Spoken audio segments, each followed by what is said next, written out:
is May 3rd, 2021. Coming up on Roland Martin Unfiltered, we're breaking down Senator Tim Scott's remarks about there not being racism in America. A lot of black people are mad because President Joe Biden, Vice President Kamala Harris, Congressman Jim Clyburn, when they were asked, agreed with Senator Tim Scott. I shall do a deconstruction for you to explain to you why white people in America are so sensitive and so fragile. That explains why Biden, Harris, and Clyburn could not dispute what Scott had to say. And I'll be joined by anti-racism educator Jane Elliott as well. Nicole Hannah-Jones, of course, the creator of the 1619 Project, will join us to react to Senator Mitch McConnell's call to remove that project from federal grant programs. Same thing, y'all. White people in America afraid to confront race. North Carolina, Andrew Brown Jr. was laid to rest today. We'll show you some of his funeral. And guess what? The white supremacist Stephen Miller, who worked for Donald Trump, is now suing the federal government because of the provision of black farmers getting $5 billion. And they're saying, oh, this is unfair because we're white. But they're overlooking the billion that they've gotten in American history. We'll be joined by the head of the National Black Farmers Association, John Boyd. Plus, racial disparities in healthcare, even in the emergency room. We'll talk to an ER doctor about a video that's gone viral for a white ER surgeon basically mocking a brother for his symptoms. In our book club segment, we have the author of Sure, I'll Be Your Black Friend. Join us. Also in Fit, Live, Win, we'll talk about getting back in shape after the year on lockdown. And I'll share with you my return to TV One. Did I just say that? I'll explain. It's time to bring the funk. I'm Roland Martin Unfiltered. Let's go. He's got it. Whatever the biz, he's on it. Whatever it is, he's got the scoop, the fact, the find. And when it breaks, he's right on time and it's rolling. Best believe he's knowing. Putting it down from sports to news to politics. With entertainment just for kicks, he's rolling. It's on go, roll, y'all. It's Roland Martin, yeah. Rolling with Roland now. He's funky, he's fresh, he's real, the best, you know he's Roland Martin now.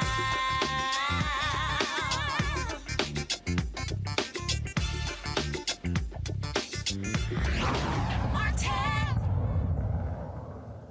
So for the last 5 days, folks have been up in arms because Senator Tim Scott, when he appeared to give the rebuttal speech, okay, on the night President Joe Biden spoke to Congress, he talked about there being no racism in America. This has led people all over to talk about that. This is what he had to say. Hear me clearly. America is not a racist country. It's backwards to fight discrimination with different types of discrimination.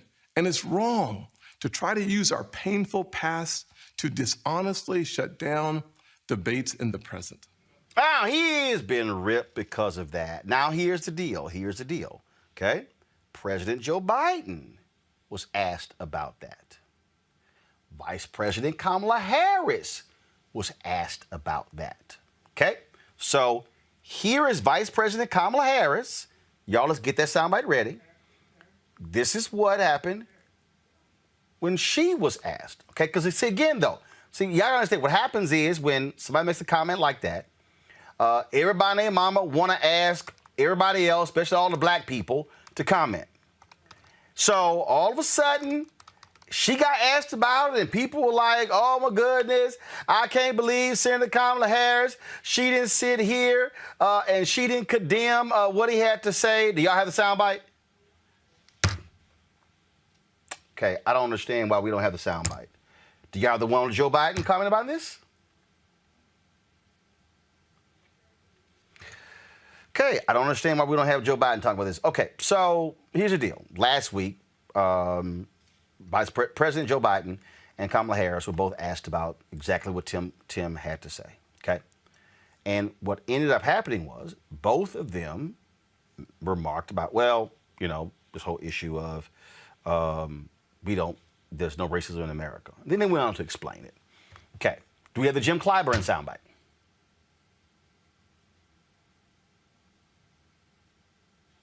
Okay, we don't have the Jim Clyburn soundbite. Okay, so I don't understand why we don't have all three of those soundbites because I specifically asked for them. All right, so Congressman Jim Clyburn was asked about that, and he agreed with Tim Scott on this. Okay, and again, everybody named Mama upset. Now, here's what I need people to understand. So let me just sort of walk people through this, okay, so you can understand what the whole deal is. America, white America, can't handle being confronted with race in America. They can't. They can't. Of course, Biden, Harris, Clyburn were not going to say, oh, yes, America's a racist country. There's a political fallout. Y'all know what's going to happen. Y'all know. Okay, do y'all remember what happened when President Barack Obama said that the police in Cambridge, Massachusetts acted stupidly by arresting Skip Gates after determining that he lived there? Lord, the white folks and all these conservatives, Fox News, all the networks, that was the whole talk for a week. They had to have a beer summit to calm everybody down. I remember when I was on CNN. I'll never forget. I was on with Candy Crowley, and she said, well, you know, the White House, they'll tell you that if they could walk that back, they would. And I said, that ain't what I've been told. I said, the White House doesn't want to walk anything back. You had white advisors to Obama who were like, oh, my God, we're stepping on a landmine, and we got to walk this back. And the black people were like, hell no, that was real. Y'all, a whole week, blah, blah, blah, blah, blah, blah, blah, blah, blah. All this went by. Nothing can get done. So here's the deal. I never expected President Biden or Vice President Kamala Harris to disagree with Senator Tim Scott. And then Scott then goes on Face the Nation and basically was like, oh, see, they didn't disagree with me, so therefore I was right. Do we have the Face the Nation clip? Play it. Let me ask you about your theory about race. You said America is not a racist country in your response to the president. The president has subsequently said he agrees with you. But you've also said, so there's some common ground there. You've also said to suggest there aren't racial challenges and patterns is for someone to be blind. And you've also said that the system is breaking the back and breaking the spirit of millions of people in our country. And you're talking about black Americans who are being affected by that system. So help people understand when you say it's not a racist country, but then you do talk about a system that targets black Americans. You've talked about it today. Help people square those two statements. Sure, absolutely. Well, first let me say, thank goodness that finally our president, our vice president, and one of the leaders in the Democrat caucus in the House, Jim Clyburn, have all come forward and said exactly what I've been saying for a long time. America is not a racist country. The question is there a lingering effect after a couple of centuries of racism and discrimination in this nation? The answer is absolutely. The question we should be debating and fighting over is how do we resolve those issues going forward?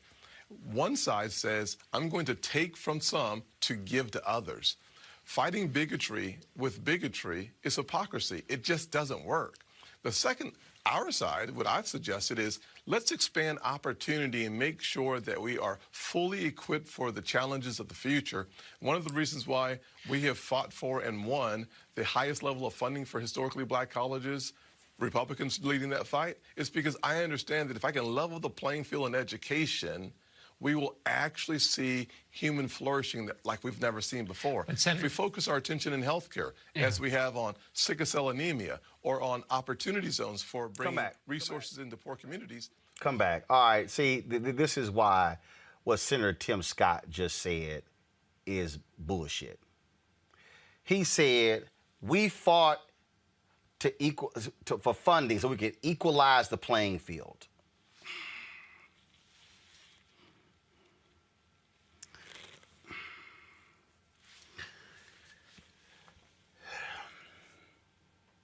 Do y'all know what the endowment of Harvard University is?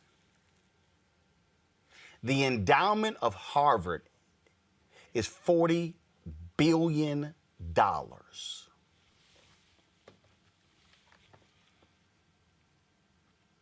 I want you to let that sink in. The endowment of Harvard is $40 billion. And what Senator Tim Scott said on Face the Nation and got no pushback from John Dickerson because John don't know, which is why you need more black people on Face the Nation, but Mary Hager, the executive producer of Face the Nation, won't return my emails to appear on the show.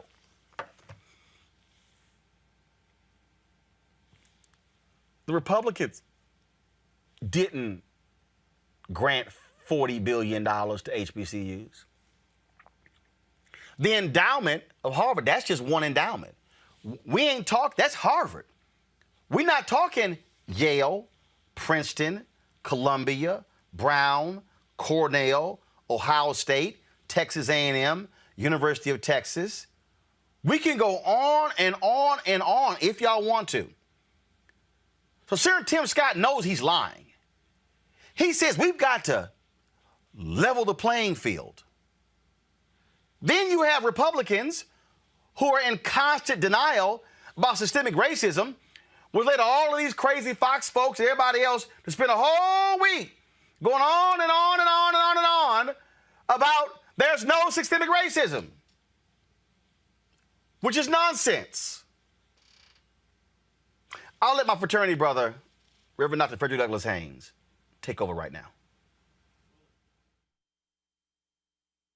Because Nehemiah did not allow his position to blind him to the predicament of his own people. I love that about Nehemiah. Nehemiah, in essence, is saying, my own personal success does not blind me to the social problems that my people may still be experiencing. Just because I've done well, it does not mean all of my people are doing well. I refuse to allow a Persian to say that there is no such thing as Persian racism and Persian oppression simply because you have a few Jews who are doing well here and there. I think y'all about to get this, but you have some ignorant statements being made in this nation recently, such as those who say there's no such thing as systemic racism. Why? Because they say, look at Obama, he became president. Look at the vice president, Kamala Harris. But don't you love Nehemiah?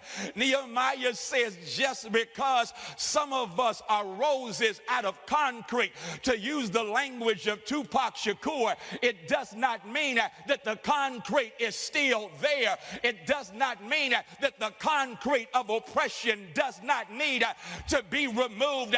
Just because I blossomed anyhow, it does not mean that people are not suffering because of unjust structures and systems. Well, my sisters and brothers, I'm loving that because Nehemiah says, I am in a position of privilege, but I want to know how my people are doing. I'm not going to protect the Persian political economy by simply saying, watch this, ain't no such thing as systemic racism in Persia. I'm not going to respond to the president's State of the Union message and deny the reality of racism simply because I'm doing well. I'm not going to protect their sensitive feelings and their Persian fragility. Y'all gonna catch this in just a moment. I'm not going to protect them and act as a clown for them by denying reality just because they're paying me to be where I am. And so, my sisters and brothers, please understand that when God blesses you with privilege, God privileges you with the platform not to blind you to the predicament of those who are suffering, but to use your privilege for those who are underprivileged. If you don't do that, Jesus said you may be on your way to hell, because that's what happened to Dives. Dives was privileged.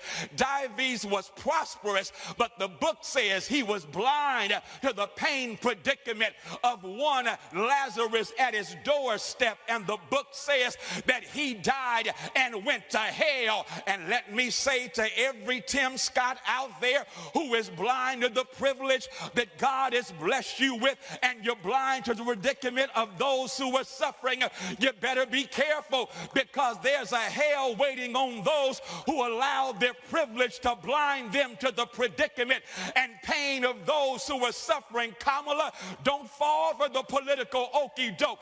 Don't deny the reality of systemic racism in this nation, because every outcome lets you know that black folk are still catching hell. We catch hell because of environmental racism. We catch hell because of medical apartheid. We catch hell because of the criminality of a justice system that is criminal and downright unjust. We catch hell because of economic exploitation. We catch hell because of voter suppression. All of that is systemic racism. All of that says America is a racist country. If you walk like a racist, if you have policies like a racist, if you talk like a racist, you are a racist. Now, this right here was Vice President Kamala Harris appearing on ABC, Good Morning America, the day after Biden's speech to Congress. Threats to our national security is domestic terrorism manifested by white supremacists. And so these are issues that we must confront, and it does not help to heal our country, to unify us as a people, to ignore the realities of that. What you had there was, see, there are a lot of black folks. I've gotten some emails from people sitting here saying, well, why didn't she condemn it? She ain't right. You know what? She should have condemned it. Y'all, I done told y'all, this America. Y'all, America can't handle realness. Go back.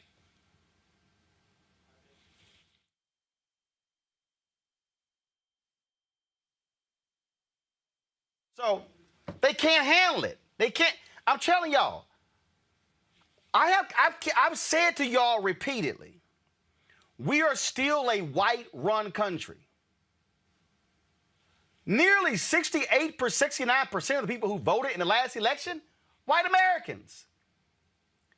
White Americans, a lot of them, they too fragile, y'all.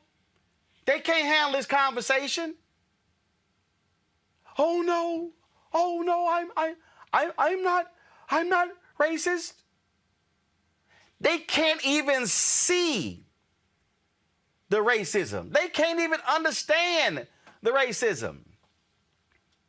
You heard Pastor Freddie Haynes run down the line. Health, wealth gap, HBCUs. We can go down.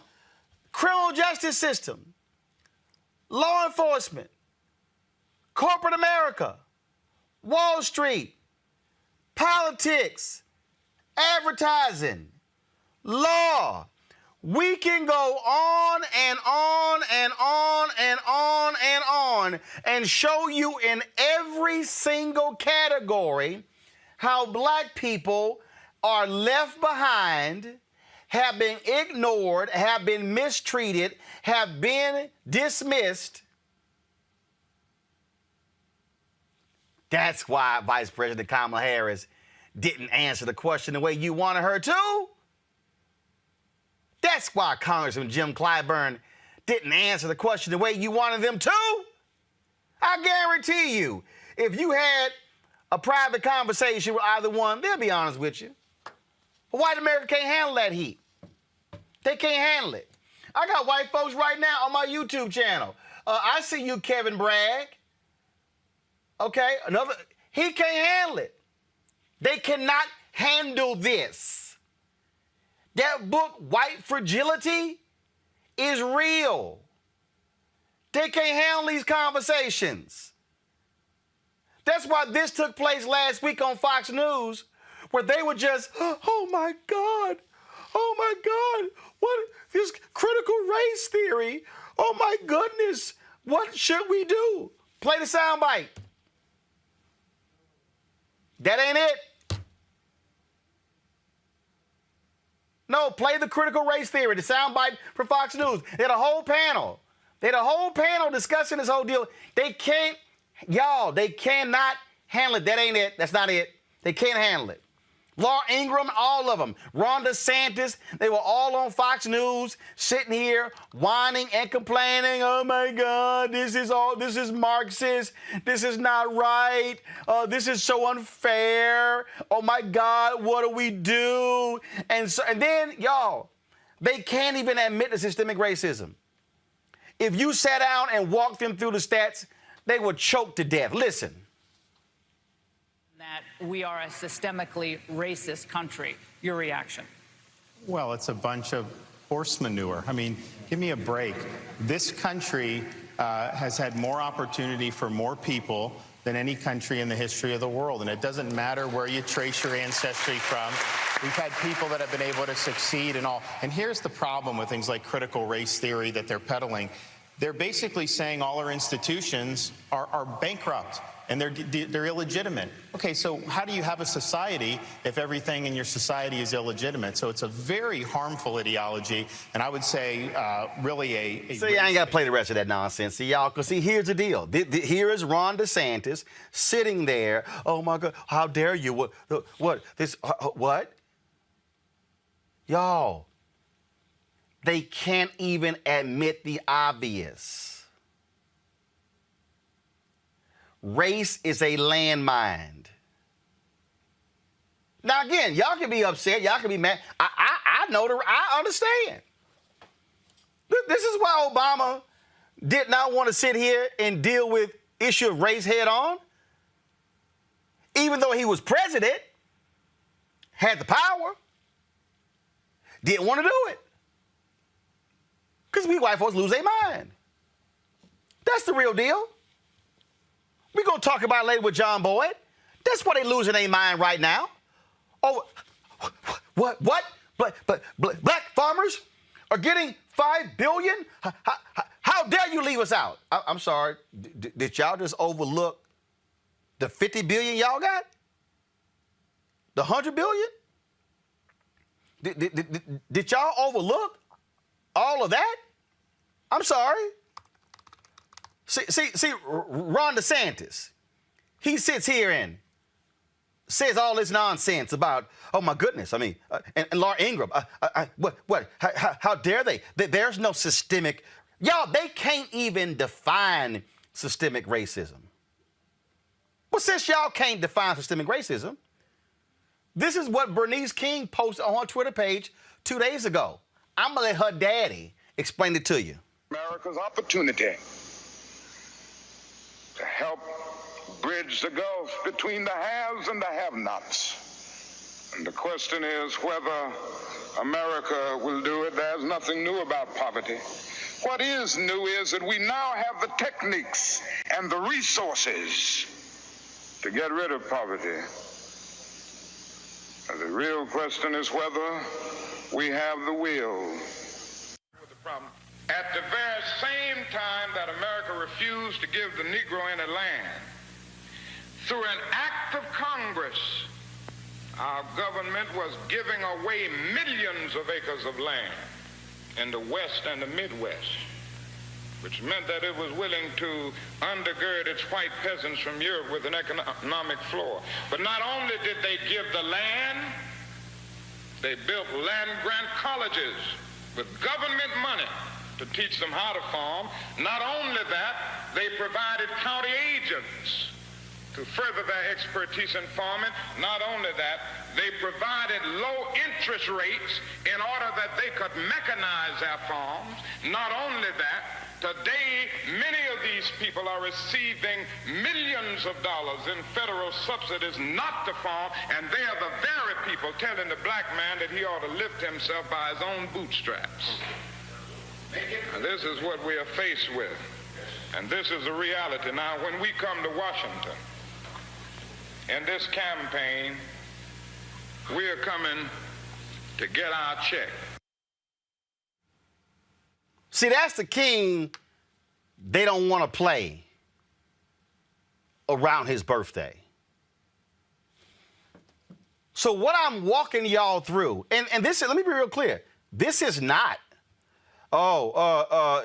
you making excuses for Kamala. No, I'm not. I'm just trying to explain to y'all the reality. I'm just trying to explain to y'all the reality of why you are not going to see her as vice president. You are not going to see her sit here and take a forceful position on this because y'all, white voters cannot handle this level of truth. We're trying to get Jane Elliott on. We've been having some issues. She's in Mexico, so we're trying to get her on. And we're walking through this because, see, I just need y'all to understand what's going on politically. Biden, he's 78. No guarantee he's going to run for a second term. Harris would be the natural top choice in 2024. She can't say that because white folks will talk about that for the next 3 years. That'll be her whole campaign. I'm just letting y'all know you cannot be a black candidate running for and I'm going to say mainstream position, because when you represent a majority black city, a majority black congressional district, they ain't the same. It's because white voters will hold it against you because white folk in America cannot handle being confronted with the reality of race and history, and they cannot accept that their whiteness has advantages in this society. Michael Brown, Dr. Julianne Malveaux, of course, we also have Eugene Craig. Michael, I want to start with you because, look, you serve on the DNC Finance Committee. White Democrats can't handle this conversation. White Republicans cannot handle this conversation. The operative word in both is white. Yeah, I mean, you're right, and your whole hypothesis is correct in helping to educate your viewers on understanding why people said the things they said. Now, that doesn't also make it correct, though you are correct. But it's also at some point in time, leaders have to, well, I understand the calculus and get all that, but at some point in time, leaders have to go out on a limb to start having this tough conversation that you say white folks don't want to have, or a lot of white folks don't want to have. But as we were watching, especially last summer during the Black Lives Matter protests, you know, we saw the protesters, we saw a little more diversity in the crowd. We did see white folks that were there, obviously Latino and Asian. And so we were able to see maybe a different type of person at these kind of protests that are quote unquote for, you know, black folks or black issues. So maybe it is time for our leaders to say, you know what? Yes, there is systemic racism. And yes, there are also racist people in our country. I think to say that now, I think is to challenge our folks being fellow Americans, into having the conversation that folks haven't wanted to have over the last couple hundred years. And maybe it's just, I know it's tight. Look, I understand the political calculus of why they said the things they said, and it may have upset some people. But at some point, maybe it's time just to say, you know what? Yes. And we have to deal with it. Clearly, people watching on the news every night, whether it's a police shooting, whether it's housing discrimination, or all the litany of issues you just checked off, clearly it's there. I don't know why we're pretending it's not. But see, here's the deal, Julian. This ain't for us. Hell, we know the truth. This, what I'm talking about here, this is for white folks to have to confront. See, look, when Dr. King talked about, I think, to Harry Belafonte, I think I'm leading my people into a burning building, and then was like, well, you know what, we got to be the firemen. The reason last year made a difference, let's just cut to the chase. You don't have millions and billions being set aside. You don't have all of a sudden all this money flooding into HBCUs, 90 million going to Black Lives Matter, almost 150 million going to the NAACP because black folks were protesting. What happened after the death of George Floyd is because white folks were protesting, and white corporate struck powers in America like, oh shit. Now the white folk done join with the black folk, and now we got a problem. Adidas, internally, we're talking about, well, we gonna keep the 10 million. The white folks said, hell no, that ain't enough. Next day, Adidas was like, shh, oh damn, we gonna do 100 million. The civil rights people understood, Julian, that if a white kid came up missing in Mississippi, the FBI was gonna be there like white on rice. They said because it's a different perspective when a white kid come up missing.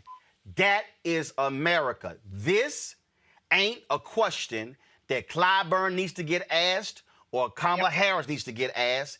This is a question white legislators need to get asked to force them to deal with it, because, hell, we've been dealing with it because we've been on the receiving end of it. Roland, Tim Scott played Mr. Bojangles very well last Wednesday evening. Basically, he threw some red meat into the conversation. What he said was not for us. It was to assuage white people. That's right. Had Vice President Harris, President Biden, or Brother Clyburn said anything like America's a racist country, imagine how many commercials people would have gotten off of that. He did what he was told to do as a good little puppet that he is, and tried to start some stuff. The problem is that too many of us fell for the okie doke. So we have to just look at this and say, let's look at the long game. As you said earlier, Vice President Harris is a logical successor to President Biden, but if she puts her fist up in the air, she's going to be caricatured just like Michelle Obama was. Let us put our fists up in the air, Roland. Let us fight for it, and let her be the vice president that we know she can be. Furthermore, on the farmer thing, white folks just don't know history. They just wouldn't know truth if it slapped them in the face. How do we go from losing 90% of black-owned land from 1920 until 2020? We lost almost all of our land. The Emergency Land Fund, now defunct, but with their papers, I believe, at Tulane University, documented the many ways that people took our land. Black economic prosperity is a threat to white people. That's why this is a racist country, but I'll say it. I don't want my vice president to say it. So when we look at the little, and I don't say little, but the money that's been set aside for black farmers is paltry compared to what white farmers have gotten not only now, but throughout the year. But that's the point that, Eugene, that again, when Senator Tim Scott goes on Face the Nation, this is about equalizing the playing field, because in the minds of white America, hey, Roland, hey, Eugene, all those things are in the past. We're now on the same playing field. You got an opportunity to go to college, so did I. There were opportunities that you had, Roland, that I had as well. As if somehow we're in the same position. Now, they don't want to factor in the credit report. They don't want to factor in the reality of I got to deal with white folks who I can't have too much bass in my voice. They got to deal with the fact that, oh, hell no, you ain't going to wait on dashiki on ABC, CBS, NBC because the system says no. Better pull on that blue suit, that gray suit, and the red power tie because of everything in America has been decided through a white prism. And so what happens is when this happens, and Julian's right and Michael's right, when Tim Scott goes out, he wasn't talking to us. He was trying to make his white Republicans feel good. And they can go, see, y'all, see, we got us one. And look at what he said. Yeah, Tim. Yeah, Tim. Yeah, Tim. That's why we love you, Tim. That's right, Tim. But if Tim Scott had the audacity to turn around tomorrow and then tell his party, like Colin Powell did, if voter suppression is wrong targeting black folks, I wish he'd sit his ass down. How he gonna tell us? That's why in the same speech, Tim Scott gave Republicans cover for voter suppression. That's why in the same speech, he gave them cover for that. And Tim Scott giving them cover, touting opportunity zones when they still cannot explain to any of us who is benefiting from the opportunity zones, how much money was put in, and how the people living in those opportunity zones are being impacted. No, game, recognized game, y'all. Look, the thing is this. Tim Scott's been on this thing for a while. Look, I have a lot of friends over in that office, but, you got to call bullshit out when bullshit happens. You got to do it in real time. And that response to what would have been a State of the Union, President Biden's first joint address to Congress was full of shit. Everything from from defending the racist voter suppression law in Georgia to you can in the same sentence say, yeah, America's not a racist country, but let me tell you about the racism that I experience here, even in this building in the U.S. Senate. I think folk might have forgotten about his 3-day speeches that he gave on the floor of the Senate, where he detailed his own experiences of dealing with racism right there with the Capitol Police, right there with D.C. local police. And so the thing is this, we got to keep in mind that Tim Scott wants to run for president, so he's not running for re-election, and everything that he's doing is going to be gauged towards that.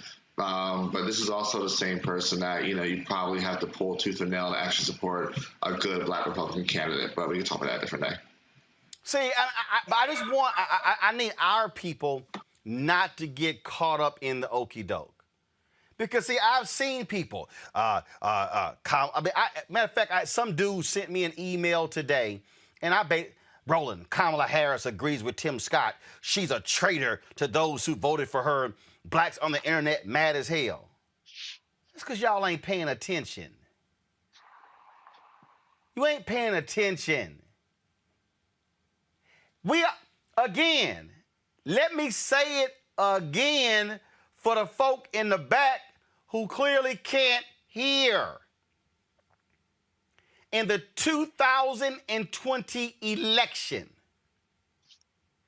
of the total number votes cast, white voters represented 69% of all votes cast. That means Native Americans, Latinos, Asians, black people made up the other 31%. So if you're running for president, you're going to have to make white people real comfortable. So Harris is not going to say, oh, yes, America is a racist country. Tim Scott later, there are pockets of racism. And see, I think some of y'all that get confused. You can't run for statewide office as if your district looks like that of Congresswoman Maxine Waters. Hello. Or Congresswoman Alexandria Ocasio-Cortez. That ain't America. So she has to make a political decision. And now let me help y'all out.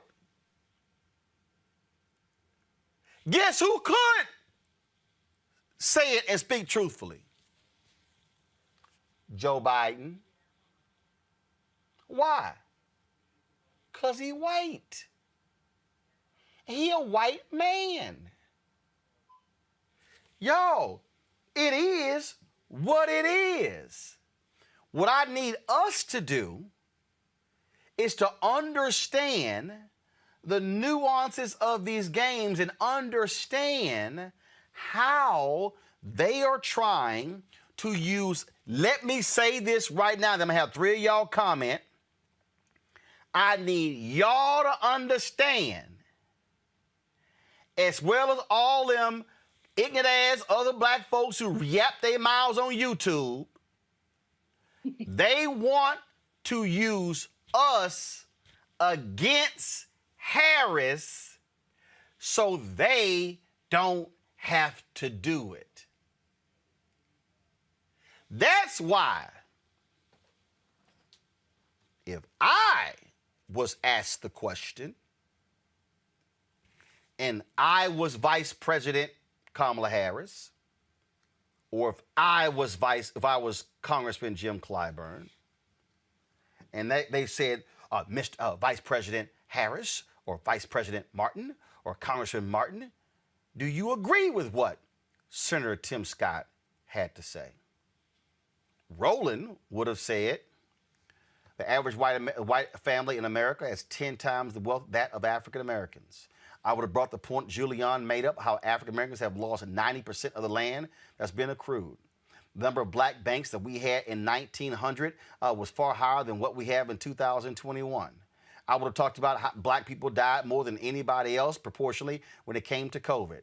Show me a particular stat, whether it's cancer, breast cancer, or anything else. I will show you black people is at the top of the list when it comes to those being most impacted.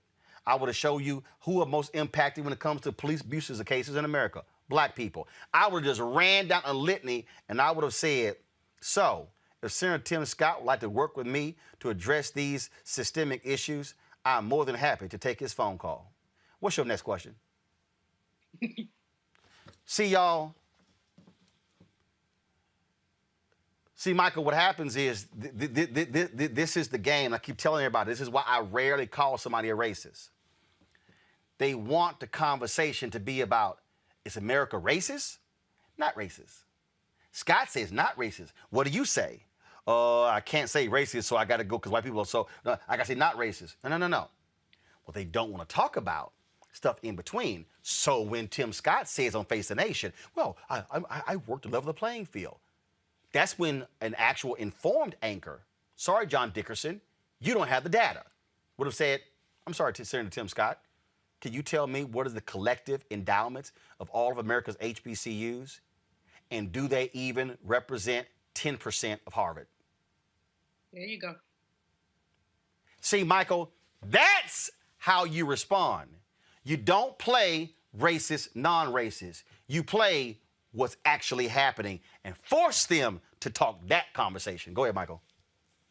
Absolutely. And it's interesting enough when Dickerson asked him that question, Roland, I thought of you because I thought you would ask a different kind of follow-up than he did, or that he didn't, which was, well, if you have to level the playing field, doesn't that mean there's a problem? Boom! Because it would have been better just to say, no, there's no systemic racism. Everything's fine, and we'll do what we can, and we'll just keep moving forward. He didn't say that. Boom! In fact, I need y'all to queue up. I want y'all to queue up. Go past Scott's initial response, and then I want y'all to play the follow-up of John Dickerson. Michael, go ahead. After the No. They're getting it ready. You go ahead and finish your thought. Okay, got you. No, I pretty much finished it. Again, as soon as he said it, I was like, wow, that's interesting. Well, if you have to level the playing field, doesn't that mean there's an unbalanced, not a level playing field, which means racism, systemic racism? And it was just unfortunate that Dickerson, A, let him filibuster, didn't interrupt him to correct him, and didn't lay down the litany of things that we've all talked about on the show tonight. All right, y'all let me know when the clip is ready. Julian. People didn't hear the whole of what Vice President Harris said. She said we were not a racist country, but we had racist foundations. She talked about that. So it's easy to take that first sentence and say, oh, she said it wasn't racism. She agreed with Tim Scott. But she didn't agree with Tim Scott. She was doing what she does best. She's a skilled prosecutor, a skilled, basically, speaker. She knows how to basically dance around landmines. Tim Scott threw a landmine out there, and she avoided it. Now, those Black folks out there who are mad at her, just be mad, y'all. Just be mad. It's unfortunate that not only what I'm afraid of, Roland, or I'm not afraid of, but what I'm concerned about is those of our colleagues and our friends who are not well informed, who may use this as a way of saying, I'm not going back out to the polls in 2022, because 2022 is essential. Joe Biden laid out a key, just a really brilliant speech on Wednesday. Scott didn't even answer it. He just went on to La La Land. He mentioned abortion.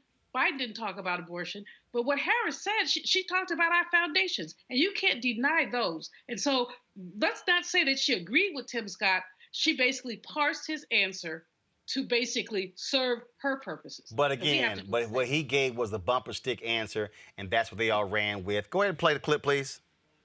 But when you say one side is talking about taking from one side to the other, I mean, this is, people pay taxes, and there's an argument that the taxes that are paid should go to communities that we've seen, especially under COVID-19, have been disproportionately affected, and that's laid bare a lot of the inequities. So you're not saying that making sure that there's money that goes to those Black communities is a bad thing. Well, John, let me say it differently. When you pass a COVID package with $2 trillion of spending, and in your package you hide in there, if you are a Black farmer, we will give you resources, but if you are a white farmer, you're excluded from those same resources. That's taking from one to give to the other. It's one of the reasons why in the 1990s, the USDA had to pay out the Pickford settlements to Black farmers for taking from them to give the white farmers. So we're going to reverse that and call that a way of creating fairness in our country? That doesn't really work. Right there, Eugene, you heard, to Michael's point, how John Dickerson was grossly unprepared for the comeback. And even on that particular point, if Senator Tim Scott, see, there's a reason Senator Tim Scott has been refusing to come on this show. Because that point right there, I would have destroyed his ass on that one. Look, I mean, John Dickerson was definitely absolutely unprepared for it. But one more time, even in that case, if Face the Nation would have to deal with their own racism, that they perpetuate, that'll cause some problems for them. And look, you're not going to see Tim Scott or Burgess Owens or Byron, step on this show and address these issues, because their typical Republican talking points will get absolutely destroyed and blown up and tossed out the window. They have to actually deal with actual specifics, and we deal with specifics.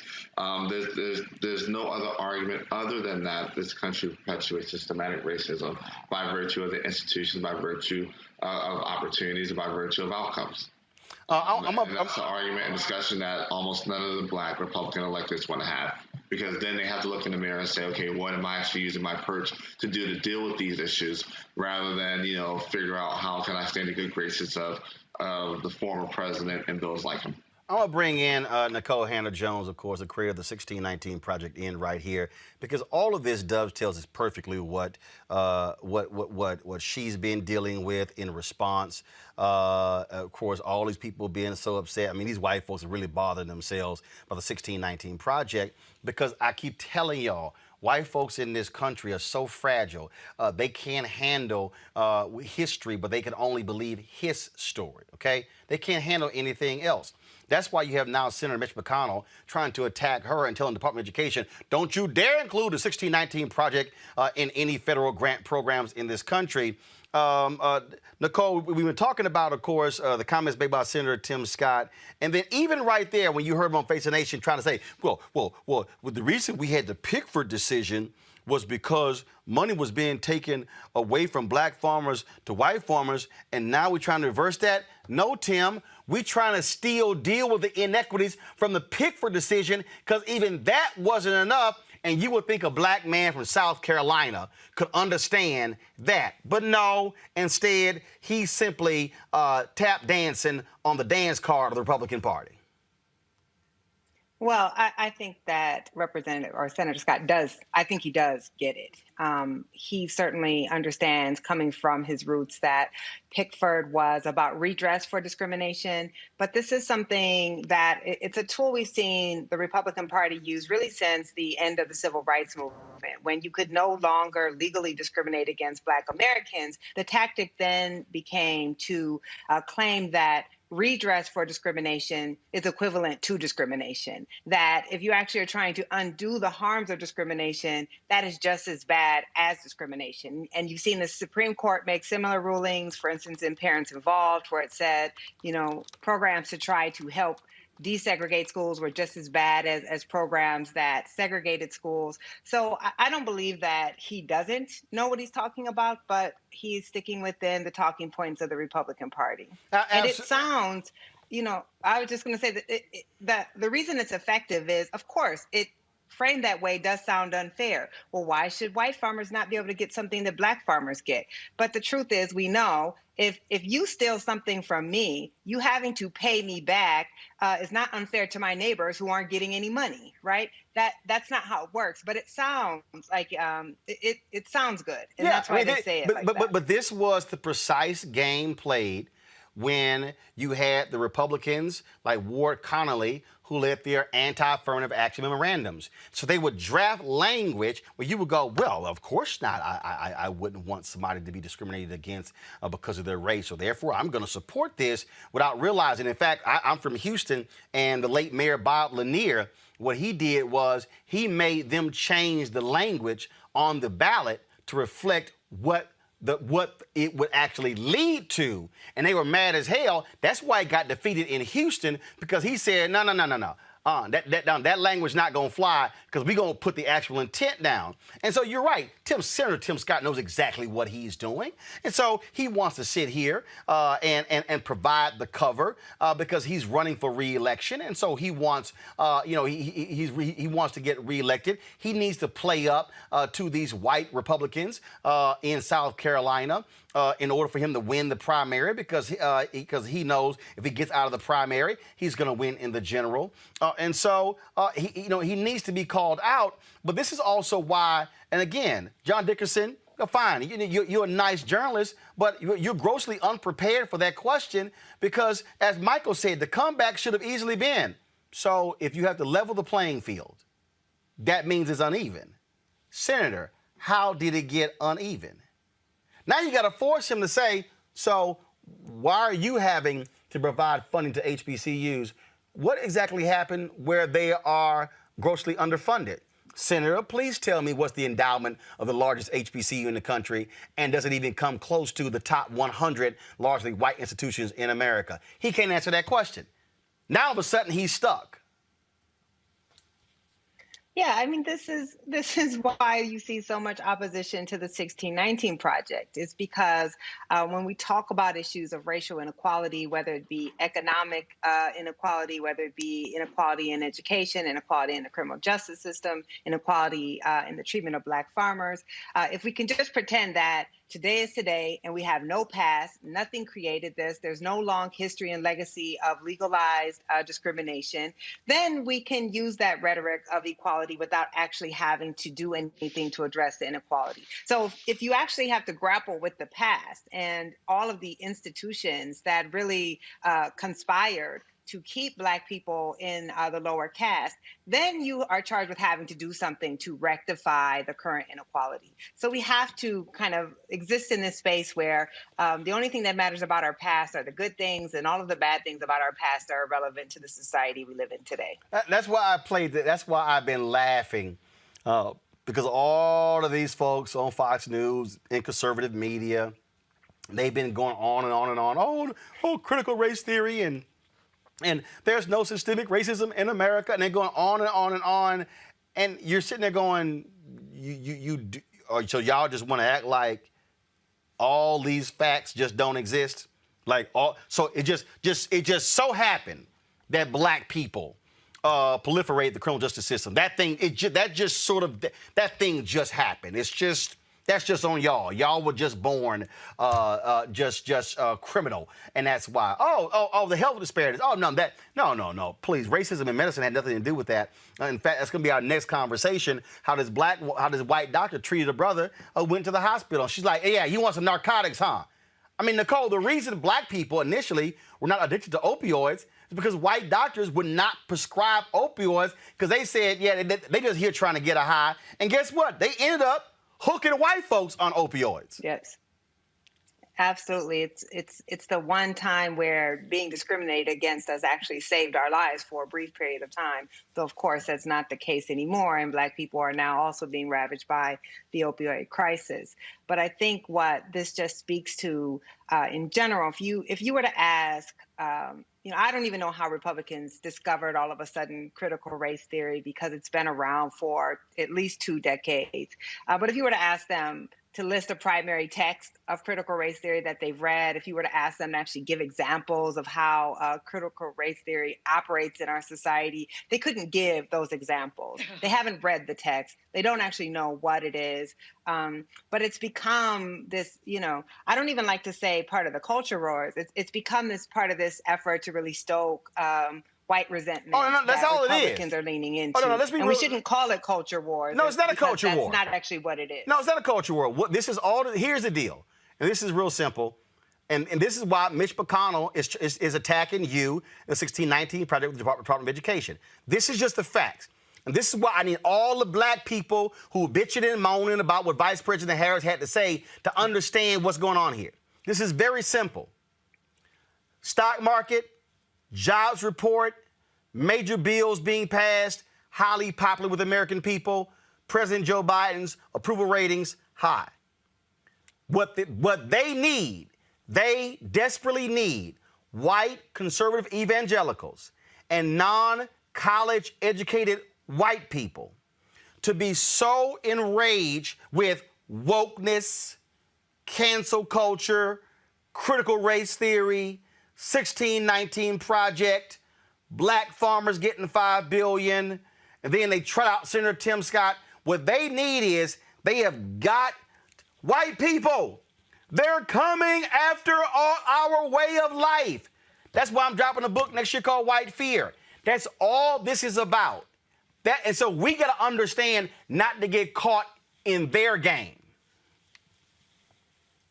Yeah, I think that's critical. And I'll be honest, early on when the project came out, I was getting caught in that game. And then I came to realize that we cannot allow ourselves to be baited into having arguments that don't serve the work that we're trying to do, that this is strategic. The very same people who were outraged for, 2 weeks over the Dr. Seuss estate saying that it was no longer going to print books that were racist are the same people who are applauding efforts by Republican lawmakers all across America to prohibit the teaching of the 1619 Project, to make it illegal to teach ideas that they don't like. So we have to understand really what the actual strategy is here so that we can push back against the correct strategy. Having arguments about cancel culture, about culture wars are really useless. We have to stop using euphemisms and call this out for what it is. Oh, absolutely. So that's why anytime I see any of these people, and in fact, you got to understand, literally right down the hall from me is Bob Woodson, who came out with that 1776 thing or whatever the hell that thing was. And I was like, Bob, that crap ain't gonna fly. And so you can sit here and have these white folks, white conservatives, prop you up, and talk about we need to have personal responsibility in our neighborhoods. And I was like, when I had him on the show, well, Bob, what happened when we were personally responsible, yet we still broke? Yet we still have no investment in our neighborhood. We still have crappy schools. So what do we then have? See, they don't want that conversation, which is why the response has to be, no, let's talk about exactly what's happening.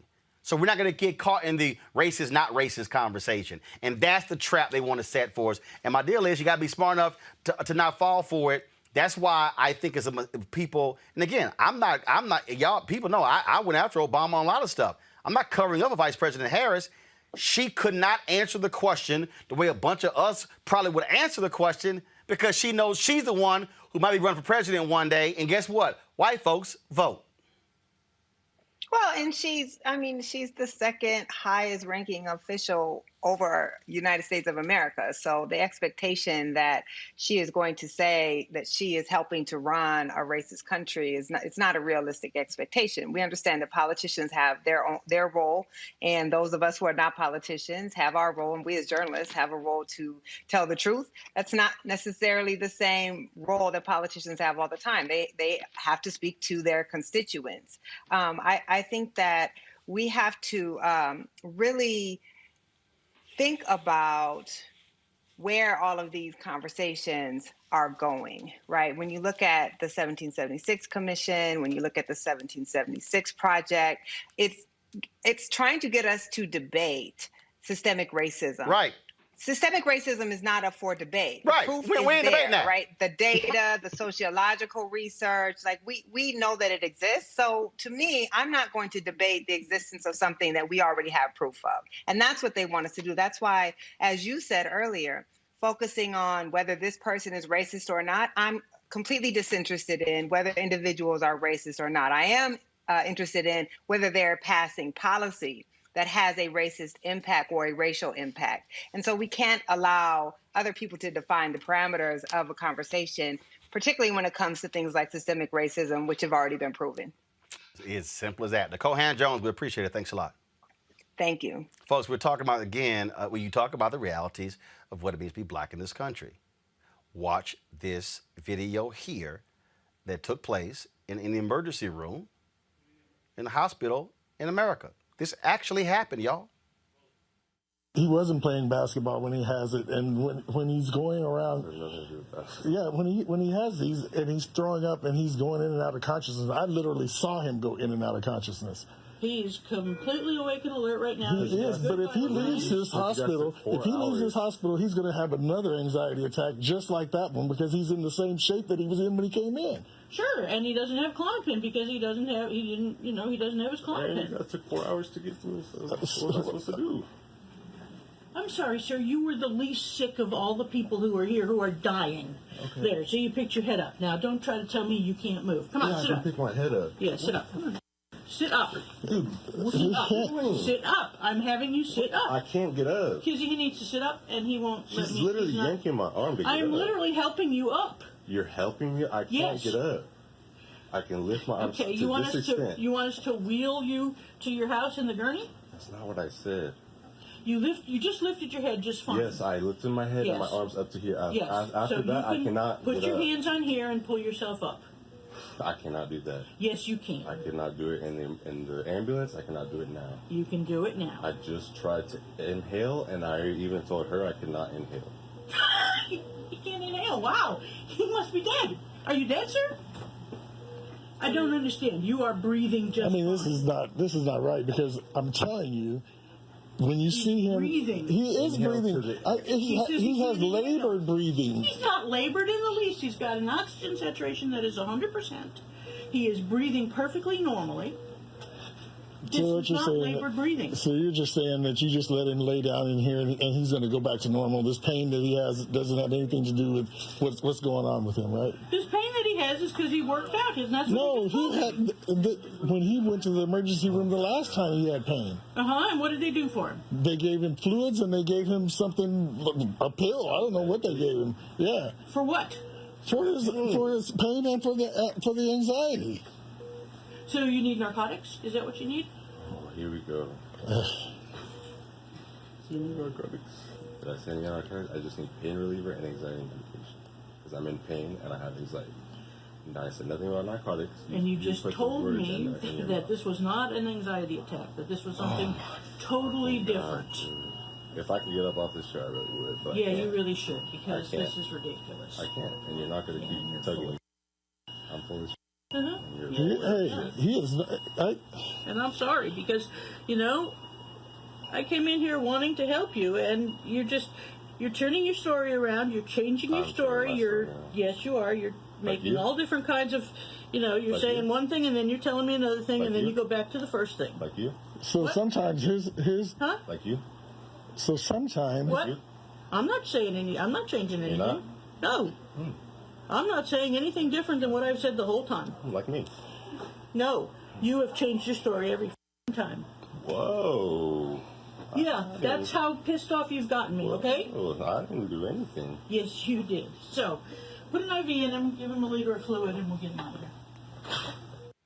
All right, folks. Now, the video you just saw is actually 3 years old. This took place in 2018. Dr. Beth Keegstra was working at a hospital in El Camino, California. And so she was suspended as a result of this. But this has been circulating on social media, and it's illustrative of the reality of what Black people face even in medicine. Dr. Dan Fagboui is a pediatric emergency medicine specialist. He joins us right now. Doc, glad to have you. And again, even though this is 3 years old, you heard us just talking about what happened with opioid crisis. Black people were told, go take Tylenol, go take Advil, when white folks were given more powerful painkillers because white doctors were thinking, oh, they trying to come here and get high. And so racism was in the play. So when you hear Senator Tim Scott, and you hear all these white conservatives run around and say, oh, there's no systemic racism. There is systemic racism in the health field, the law field, the engineering field, the architecture field. We can go on and on and on. It's in the DNA of America, and it has dire consequences in health. Correct. Well said. I mean, thanks for having me, Roland. It is an example of bad, poor, ridiculous bedside manner. That's just one. Let's call that what it is. Racism exists everywhere. I mean, yours truly also. I mean, these are some of the reasons we all, a good number of us medical professionals, Black medical professionals, have left academia. We want to call it what it is. But this is an assumption. We see this with a lot of patients who come in with sickle cell into the emergency department. And they come in with complaints of pain. And the assumption is that maybe they're drug seeking. And that is not to say that there aren't some patients that do, but you have to give the patient the benefit of the doubt and not make assumptions. And this patient was definitely, clearly berated. This is not bedside manner. This is not the way we practice medicine. Fortunately, not at some of the institutions I've been have I seen any of my colleagues do such things, colleagues who are not white or colleagues who are Black. Regardless, this should be, no patient should go through that. But then even more so, we shouldn't sweep this type of racism under the rug. Now, look at this headline here. Beyonce, guys, go to my computer. Beyonce, Serena Williams open up about potentially fatal childbirths, a problem especially for Black mothers. That is happening right now. The large number of Black women who are dying in childbirth, the medical community needs to explain this because that's just not natural. No, it's not. And that's another sad story.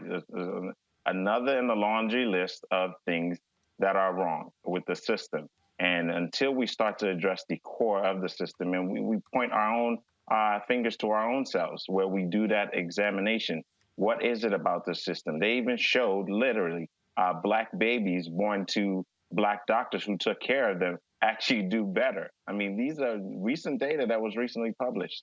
So we have seen this information. We know this information. It's just sometimes gone silent because, especially as you're a trainee going through the process for the young medical students and the residents going through training programs where they experience all this, they really have to sit in with the system to try and suck it up so they're not looked at as a weakling. They have to be 2, maybe even 10 times as greater as their other counterpart to even be able to present themselves in that way. We all have tried to address those issues, but it's a difficult fight. The system also has to be dismantled, and it's not just the medical profession, as you mentioned. Julian, your question for the doc here. I mean, this is, again, why shows like this matter, Julian, because if we're not driving these questions, if we're not raising these issues, let's just be real clear. It ain't going to come up on CNN, MSNBC, Fox News, ABC, NBC, CBS on a regular basis. You know, I appreciate what the doctor has said, and I also think we need to think about, there was a study, which I'm sure he's familiar with, it was done about 20 years ago, but by the Institutes of Medicine, and they found that a Black man going to an emergency room with a broken bone, hear me, with a broken bone, was half as likely to get a painkiller with a broken bone than a white man. And this is a very old study, But I think if we updated it to today, that would not be any different, given what's been said about opioid use. The fact is that racism is part of the cake that we baked when we made America. And you can't unbake the cake, but you can turn it into crumbs and start over. And so when we look at this in medicine, we also have to look at the paucity of African-American physicians and nurses. We have to look at the underfunding of Meharry Medical College, of Morehouse College of Medicine, at Howard University Medical School. We have to look at the many ways that Black folks are basically denied access, often don't have the assets, and then they are, I call the 3 A's, access, assets, and attitudes. And they are confronted the attitudes that come from physicians and others, health professionals, who are simply full of bias. So when they see a Serena Williams, they don't see Serena, they see a Black woman. They see Beyonce, they see a Black woman. You know, I've had interesting instances that I won't share, where, you know, once I was asked, did I have my welfare card? Moi, a welfare card. I'm like, really? Start to knock that woman in the next week. But fortunately, I kept my temper. But Doc, I mean, No, Doc, go ahead. No, I'm just saying that Doc, Fat Boy, go ahead. Doc, go ahead. The biases that they're in are just baked in, and we're fortunate to have brothers like this and so many others, the National Medical Association, others, really frontally fighting this. Doc, Fat Boy. Yeah, so I mean, so you hit the nail on the head. It's exactly what we deal with. And I do think the percentage of Black physicians, about 5% of the population, that's ridiculous. And we need to increase that number. But those biases are already planted, literally. The patient was being accused of drug seeking. He said he had anxiety. And there's some patients that fake, but that's not what we do. That's not how we practice medicine. So you definitely see the difference is clear. So how do we address that? That means the American Medical Association has to address it. That means hospital systems have to address this. That means healthcare systems have to address this. Inequities, they need to be on their boards. They need to be on their C-suite levels. They need to be promoted in terms of academia and on impact in medical school. So there are lots of reasons and funding for education to support that. Even at the high school level, as we start to funnel them into the health and allied healthcare professions. There's so many ways to start to address this. But it's not being addressed, and it's falling on deaf ears, frankly. And we've had many debates on Twitter about this, many debates in articles. You remember the racist comments that were made recently. If you're not familiar, please, it's all out there. So it's a struggle. We're constantly dealing with it, but it's not just us. It's everybody, and America has the time to make some changes. And hopefully that'll happen soon. All right, Dr. Dan Fagbui, I appreciate it. Thanks a lot. We'll thank you for your insight. All right, folks, got to go to a break. When we come back, we'll talk with John Boyd. Why are white folks so upset over the Black farmers getting $5 billion in the COVID relief bill? Really? And white nationalist Stephen Miller is helping the white farmers sue the federal government over it? I'm sure John has some interesting thoughts about that. That's next on Roland Martin Unfiltered. Black women are fierce, brilliant, courageous, dope. Black women are making a difference, making history, and changing the world. I think about all of the Black women who have showed up to fight for justice. We are starting to finally accept all the skills and talents a woman can bring to the table. Urban One, thank you. This one is so special. Are you trying to say that as of January 20th, that President Trump will be president? That depends on what happens on Wednesday. President Trump won this election. You think the election was stolen? Absolutely. At this point, we do not know who has prevailed in the election. This fraud was systemic, and I dare say it was effective. This is a contested election. President Trump won by a landslide. Hold them this way. The outcome of our presidential election was seized from the hands of voters. We have to make sure that they look into what has been the theft of this presidential election. Joe Biden lost and President Trump won. Whatever happens to President Trump, he is still the elected president. I would love to see this election overturned. No one believes that this guy got 80 million votes. It doesn't feel right. It doesn't look right. No ragtag group of liberal activists will be allowed to steal this election. The president wasn't defeated by huge numbers. In fact, he may not have been defeated at all. Over the next 10 days, we get to see the ballots that are fraudulent, and if we're wrong, we will be made fools of. Well, folks like white supremacist Stephen Miller are not happy at all that black farmers got $5 billion in the COVID relief bill. So he's joined with a group of Midwestern farmers to sue the federal government. They claim they can't receive COVID-19 loan forgiveness because they're white. According to the lawsuit filed by farmers from Ohio, Wisconsin, Minnesota, and South Dakota, President Biden's stimulus plan violates their constitutional rights. The American Rescue Plan provides $4 billion in loan forgiveness for socially disadvantaged farmers and ranchers who are Black, American Indian, Hispanic, Alaskan, Native, Asian American, or Pacific Islander. The U.S. Department of Agriculture issued the following statement, quote, "We are reviewing the complaint and working with the Department of Justice. During this review, we will continue to implement the debt relief to qualified socially disadvantaged borrowers under the law." John Boyd is the founder and president of the National Black Farmers Association, joins us right now. So, John, what do you make of the white farmers being so upset and hot and bothered by all of this? Well, I'll tell you, Roland, thank you for having me. And we must be doing something right. And here we have what's proven in history. White men filing suits against black farmers receiving money. And that's what they've been doing throughout history. They stole all the land from Indians. They stole the land from blacks. They supported sharecropping and slavery and all these awful Jim Crow laws. And now we're sitting here in the year 2021 where white farmers don't want black farmers to get a dime. And so far, Roland, we really haven't gotten any money. So they really put the cart before the horse yet. You know, the monies have not even been dispersed. And I've been urging the Agriculture Secretary to get those payments to black farmers, the debt relief, swiftly and quickly as possible. But as I speak to you, not a dime has went to black farmers and other farmers of color.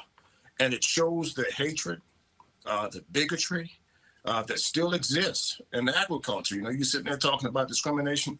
One of the most racist industries in the United States is the agriculture industry. Here we have an agriculture secretary of Texas where 8 out of 10 loans were denied to black farmers on average in this country, and he's filing suit against black farmers. So what kind of help is he offering black farmers in the state of Texas?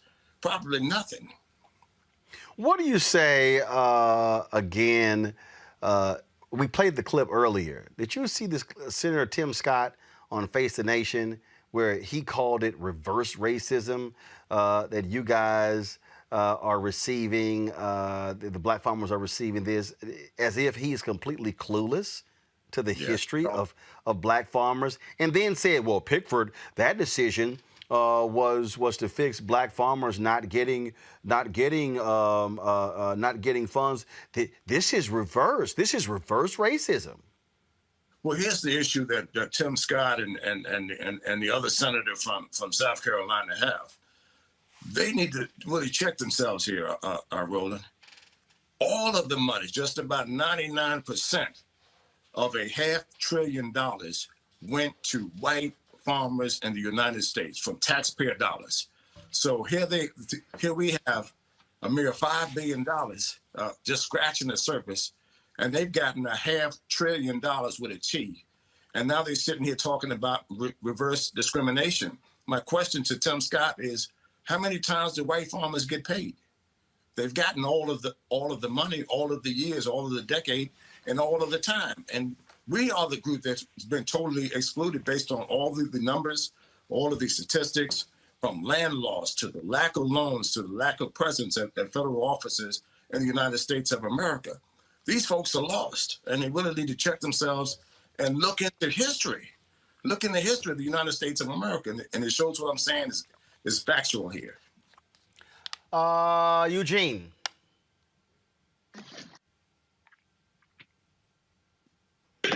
There we go. Hey, can you guys hear me? Appreciate it. Now we can hear you.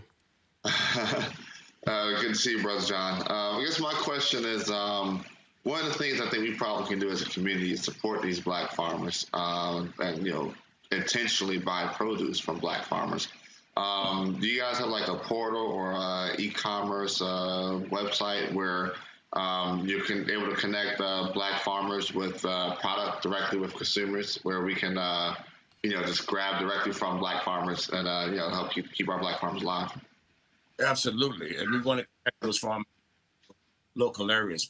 Please look at our website, nationalblackfarmersassociation.org, and become a member. We need to be connected, and we need to share this information and knowledge and wisdom right now. And this is a very, very important time in history.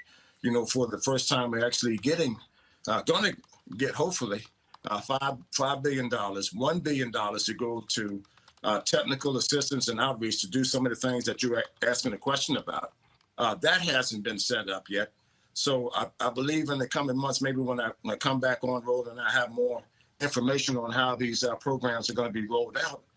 But until then, we need support. The National Black Farmers Association needs the support of Black America to speak out and support us in this fight. I'll probably wind up filing something in court in the coming days. And I reached out to the Justice Department to look at this rinky-dink lawsuit here, is what I'm going to call it.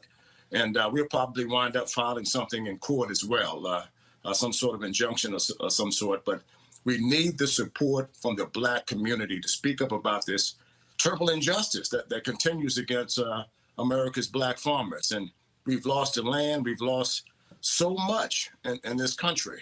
And we're going to fight back. I'm going to fight back, and I'm going to continue to fight back. It took us 30 years to get this debt relief to Black farmers, and I want people to ask them, the senators, to reach out and support Cory Booker's bill, the Black Farmers Justice Act bill. That's another way that they could help us. There's an additional fundings there, and to return the lands to the Black and newer beginning farmers in this country. So we're making some headways, and these people are mad about it, but they weren't mad about slavery. They weren't mad about Jim Crow, and they weren't mad about stealing all the land from Indians and from Blacks in this country. Michael.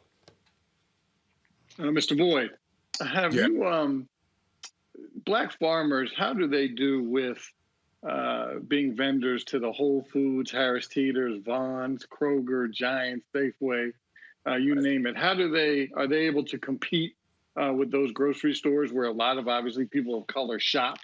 And maybe that's one of the ways where Black folks the consumer can be helpful, is to say, are you getting from, what kind of farmers are you getting your produce from?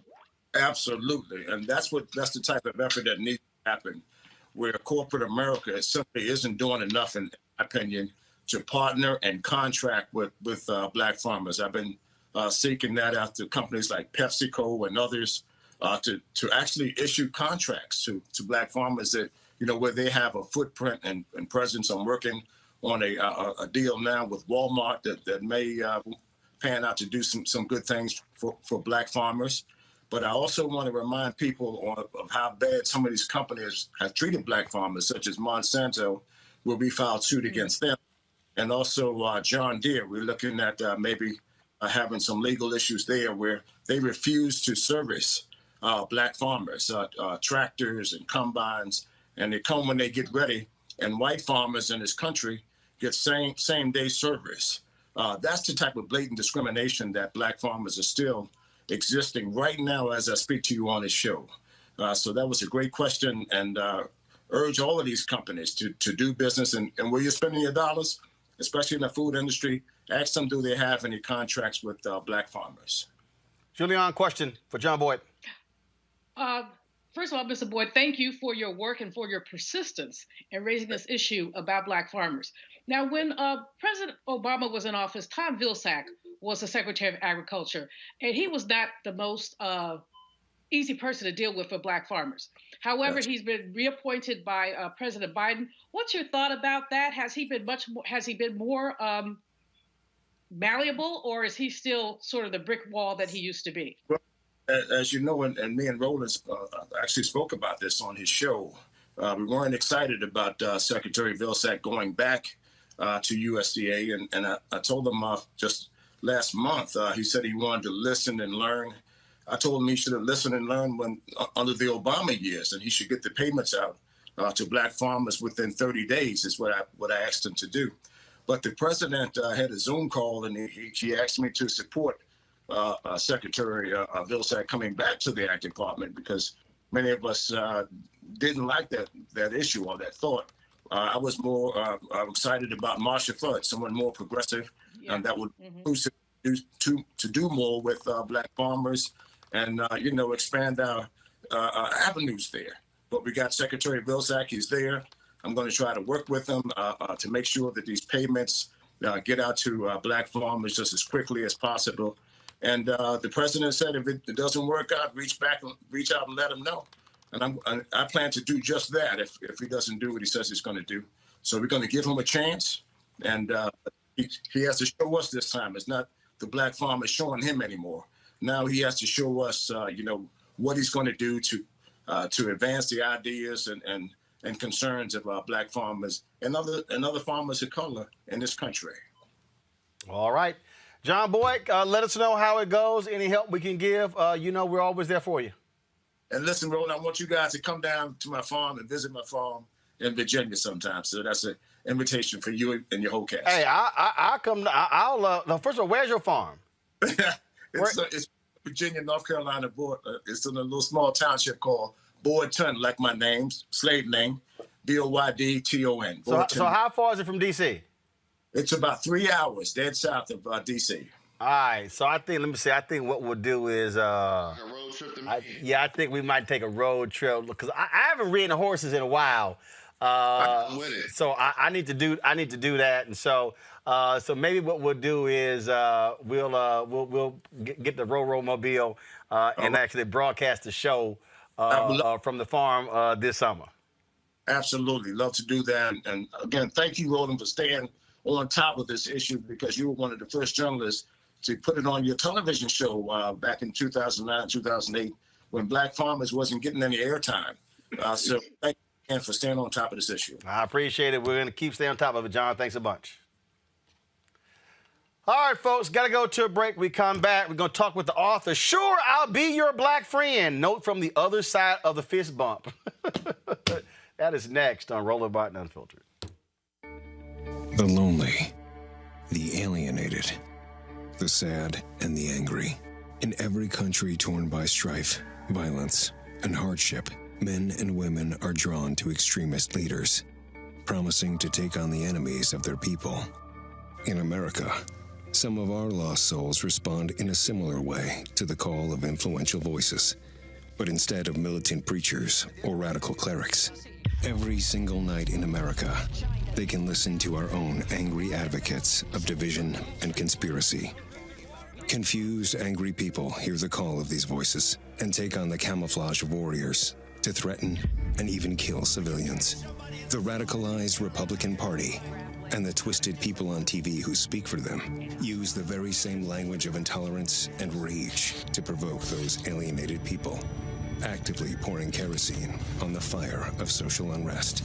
And until we all reject these poisonous voices, the result will inevitably be escalating violence and tragedy.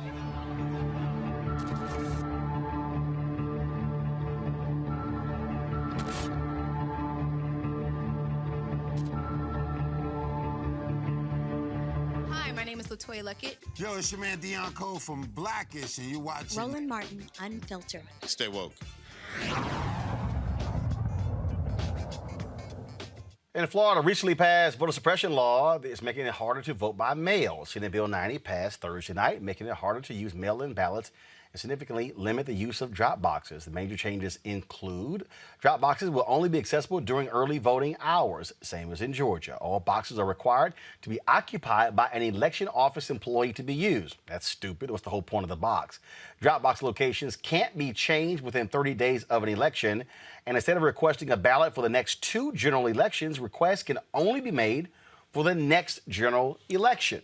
This is what Republicans do when they are in power. In Texas, a Texas deputy sheriff is out of a job after a video showing him punching and yelling at a black teenager was released. The Harris County Sheriff's Office terminated Deputy Burt Dillow for violating several department policies, including the use of force during an altercation at a gas pump on March 26.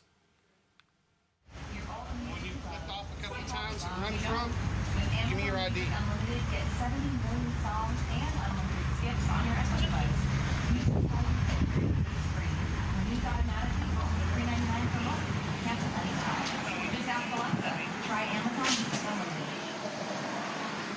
you hear that?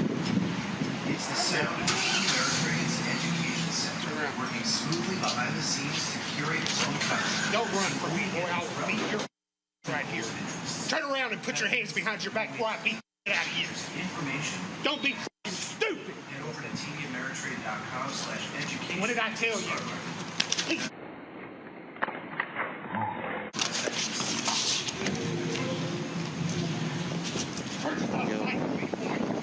Turn around and put your hands behind your back. Roll over. All I was going to do was talk to you. But now nothing can stop me. I'm all the way up. All the way up. Dillow was initially placed on administrative leave after he was accused of punching and cursing at the teen. He joined the Harris County Sheriff's Office in 2008. Grand opening, grand closing.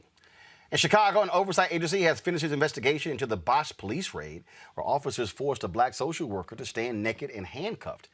For 16 months, the Civilian Office of Police Accountability reviewed nearly 100 allegations of misconduct stemming from the night at a dozen Chicago police officers barged into Anjanette Young's home.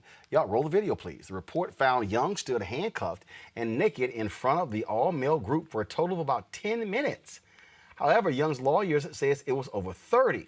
The agency sent its report to Chicago Police Department Superintendent David Brown, who is up to 90 days to recommend charges against the officers. This is the sort of nonsense, the misconduct that we keep seeing, Michael, that, again, until folks are fired, until they are truly disciplined, it's not going to change. Can't hear you. You're on mute. There we go. Yeah, it's interesting. Some of these videos, I thought that you would have on your crazy white people segments because people are sound like we're getting fired and suspended. I don't know. Roland, it's until the yes, policies need to change clearly within these departments, but until the courage comes, and you and I talked about this ad nauseum. Until the actual laws change relative to, I know what they're discussing on Capitol Hill, Karen Bass and Senator Scott, relative to the police reform bill. Oh, and Senator Booker. Until, there's actually laws that change, and I'm not suggesting that that'll even stop it, but at least you have, these folks have to give second thoughts when they're doing something, to think about their own personal well-being relative to their futures, economically, career-wise. If they don't have to worry about that at all, and there are no consequences at all relative to their career, to their own economic circumstance, these kind of things are going to continue. So policies have to change within these departments, and then the actual laws have to change, which means courage from elected officials taking on the police unions, which is extremely difficult. Look, that's what it boils down to.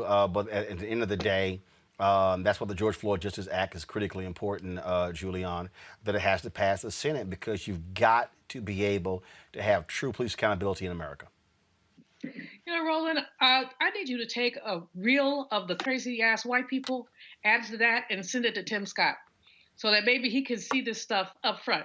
What I was reminded of, both with the sister being forced to stand nude and with the young man being beat on, it reminds me of enslavement. It reminds me of what people felt they could do during enslavement. So while we talk about all this progress, we also have to talk about, and sisters will take it personally, the humiliation of having to stand in front of a room full of men, butt naked.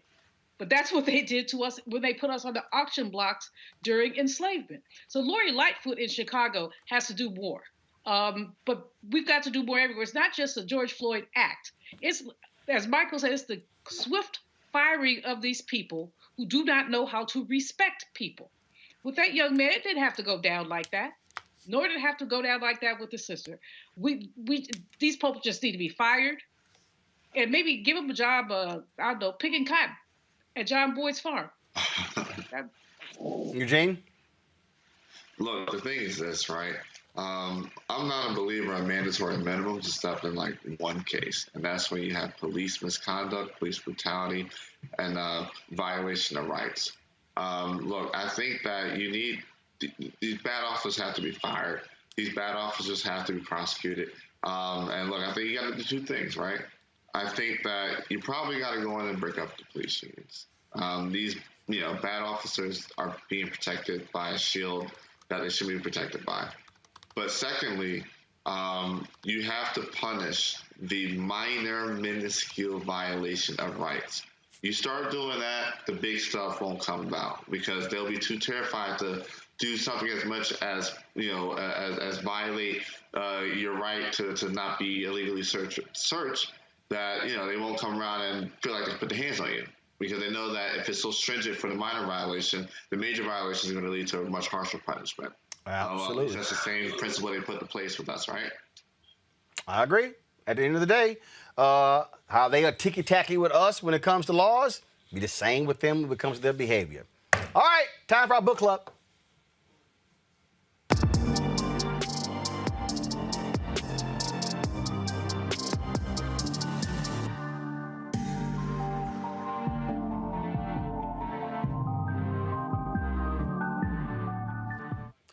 All right, folks, how many times did y'all see the show like Friends and others where they always had that one black person, who was the black friend?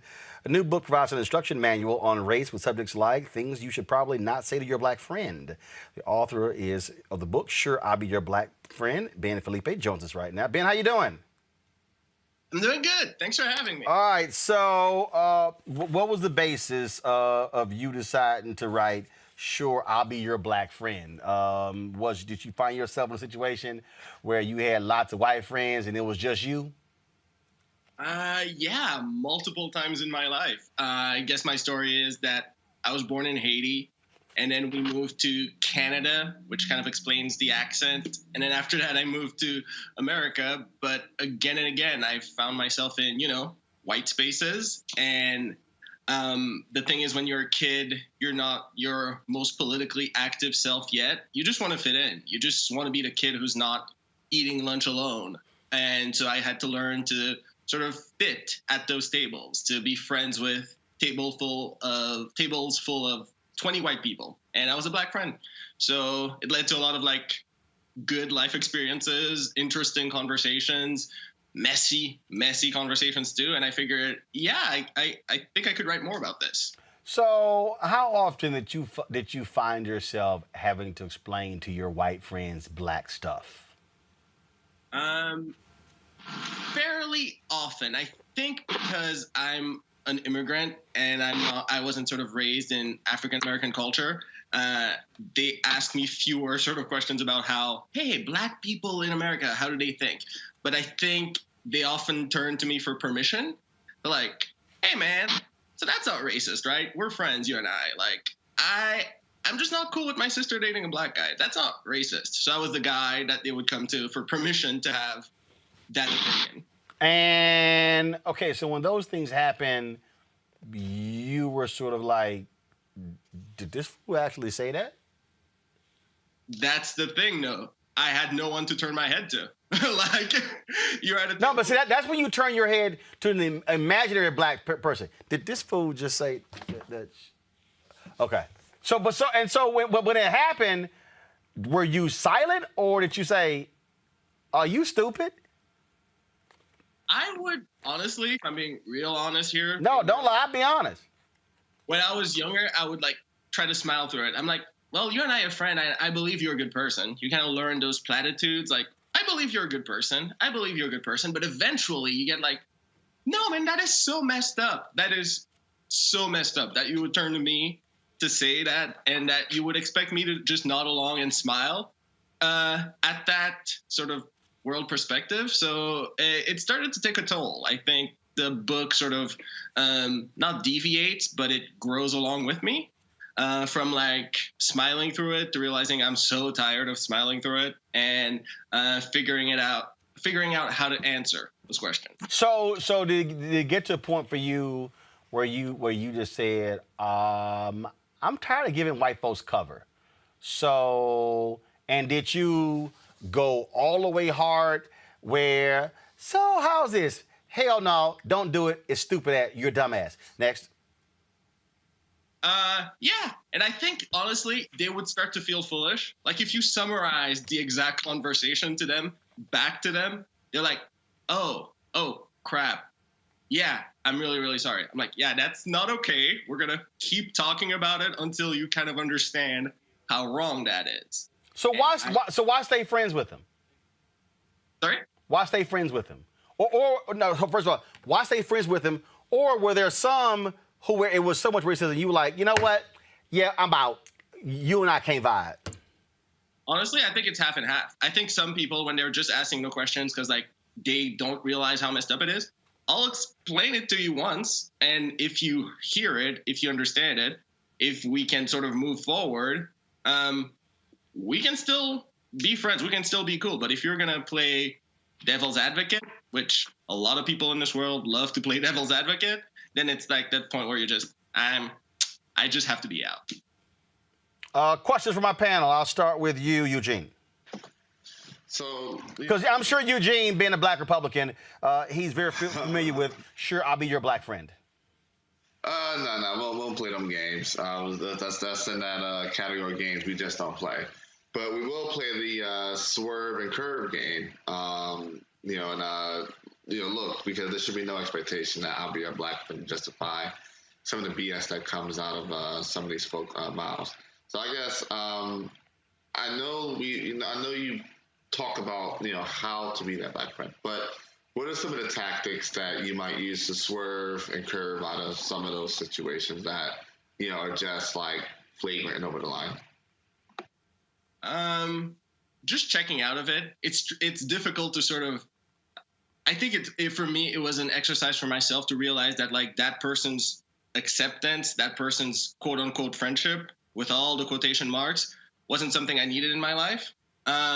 So that tactic was just, if you can't see me as a human being, if you can't see me as a full person, if you can't actually see the problem with the thing you just said to me after it's out of your mouth, then I'll just remove myself from that situation. I think there's a lot of power in just removing yourself from those situations, from those sorts of connections and friendships, because then in the few instances I'm thinking about, people just don't have that sort of crutch of saying, I have a black friend. You espouse opinions about black lives and now you no longer have a black friend. So I think it wasn't always easy, to be honest, to sort of cut off friendships and just be really disappointed in people you thought I really thought you were on my side. I really thought we were in this together, and sort of realizing that and having to take a step back.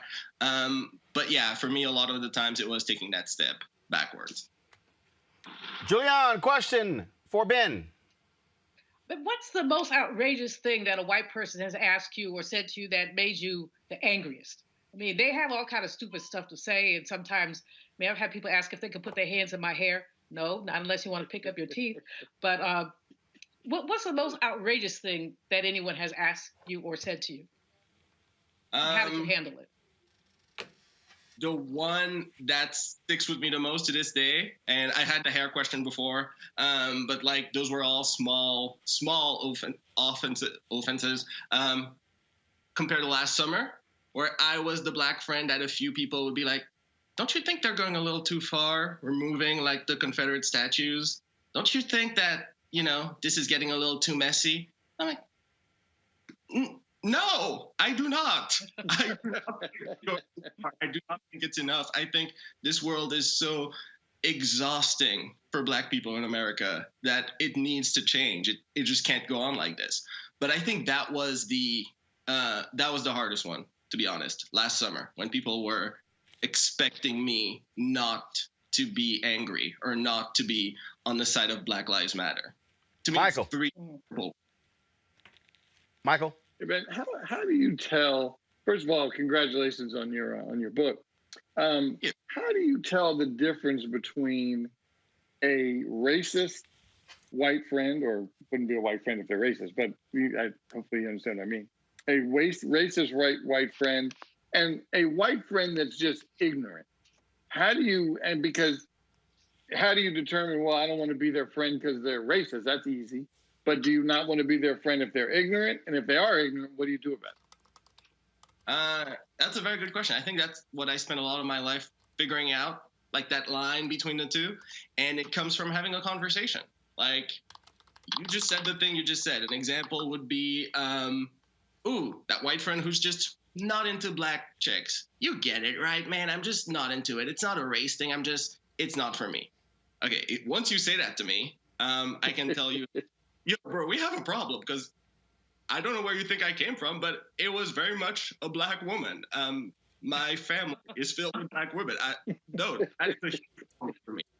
And if you want to have a conversation, I can be understanding, of course, that like you grew up in a town where you had no minorities around you, where you were just sort of raised to believe that's normal. So we can have a conversation. I'm ignorant about many things in the world. So we can come to a common ground. But if you're going to start to not fight me, but argue me on the basis of my own humanity, then that's just, there's no path forward.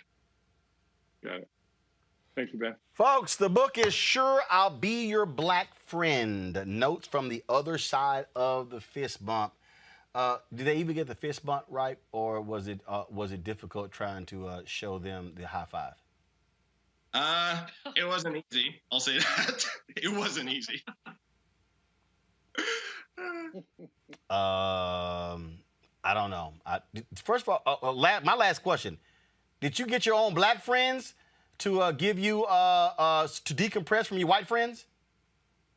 Yeah, that was like honestly the biggest, not to go on too long, but that was like the biggest change in my life, was when I sort of like, when I was a teenager, I met other Black people. I found a table of people who were like me, who were like, oh boy, this fool's been raised by a lot of white people in his life. I was like, yeah. So let's just decompress. Let's just be safe together for a while. And I have friends of all ethnicities, but that was a blessing. Well, I'm so glad you got a chance to meet some Black people, so you would not have PTSD with all those clueless white folks. All right, Ben, I appreciate it. Thanks a lot.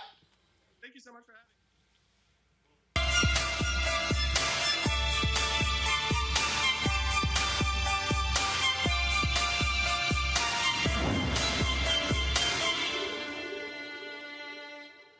4 years ago, radio host Maria Moore started Empowered Fitness, a virtual fitness program for women. Since then, the company's helped more than 2,000 ladies collectively lose over 10,000 pounds. The program combines balanced nutrition, exercise, behavioral change, and group support to help women look and feel their best. Joining us right now is behavioral change specialist and, well, as personal trainer, Maria Moore, Empowered Fitness. Maria, how you doing? I'm doing great. How are you? I am doing good. So, what makes this so different and unique? Man, I think the main thing that makes the program different and unique is that we have a very strong focus on habit change. So you see a lot of different diet fads out there. There's keto, there's low carb, there's vegan. But we really try to make it a full comprehensive program that primarily focuses on self-care and habit change, because that's how you're going to achieve sustainable progress. So women don't come into my program and, lose weight immediately and then they're out. Many of the women that I coach, they stay with me for years so that they can work through those habit changes and kind of rewire their brains to get used to the new lifestyle. So are you saying that really what you're dealing with is it's in many ways when it comes to lifestyle change, how you eat, how much you eat, all those things, it's actually more mental than anything else? Absolutely, absolutely. You know, I think that people really underestimate how big of a deal habit change is. You know, your brain is wired to do a series of things, right? So first you have a trigger, then that trigger creates a routine, and then here comes the reward. And so I think that's how people get caught up in bad habits, and the same way you get caught up in bad habits, you can reverse those habits and turn them into good habits. But things as little as, you know, having your water bottles out on the counter, you know, creating a routine to where you don't have your phone charging right by your bedside, so you're not tempted to look at it, so that you get enough sleep. So we go over self-care, we go over the importance of drinking water, of getting rest, of having balance. So inside of my program, the nutrition aspect of it isn't super strict. I have what we call treat meals. We don't call them cheat meals, because cheat indicates you're doing something wrong. And there's nothing wrong with having a slice of pizza or some French fries every now and then in moderation. So the program is really about balance. Questions for my panel. I'll start with Julianne. Julianne, Maria Moore. Maria, how do you change habits? I mean, what's the technology of habit change? I've been told that it takes 21 days to make or break a habit. So what's your thought on that? And how do people approach it? It's definitely longer than 21 days. Actually, there was a recent study that said it's more like 66 days. And so I'll use the pandemic as an example. You know, when the pandemic started and there was this huge shutdown, 61% of Americans say that they have gained significant weight since the pandemic started. And a lot of that has to do with changes in routine. And so you see that happened over the period of a year, a little bit longer than a year. So in order to change those habits, it's just simple things that you have to do day in and day out. You know, when you initially learn something and you do that thing over and over again, it becomes a routine so that you do it mindlessly. Like, have you ever been in a situation where you're not really hungry and all of a sudden you see a bag of chips and you just start snacking? You know, that is something in your mind, a routine, a pattern that your brain has created because there was a trigger that caused you to do that thing in the past. So it really is about doing those things, like I said, leaving the water bottles out on the counter, making it a routine to meal prep on Sundays, you know, pulling out your schedule and dedicating time to get active. You know, on Tuesday and Thursday mornings, I'm going to do this type of exercise. But it is a cycle that you have to repeat over and over and over again so that it becomes second nature. It's easy to lose weight really fast, but you have to create repetition for it to become a habit. Michael. More.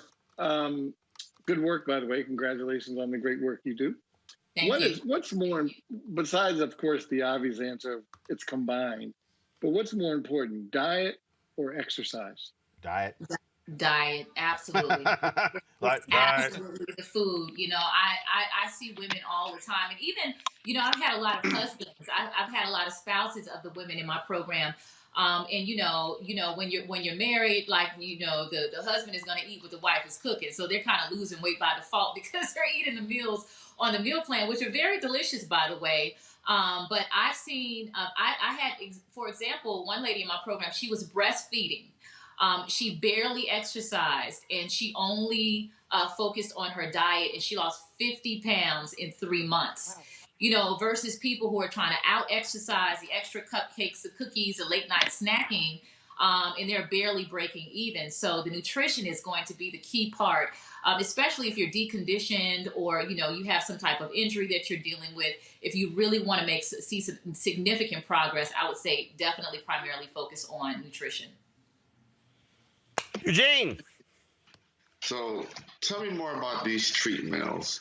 So what are some of these treat meals that says the guy who was damn near was in a diabetic coma in his 20s.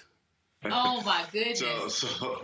So tell me more about these treat meals and how often can they be injected into the system?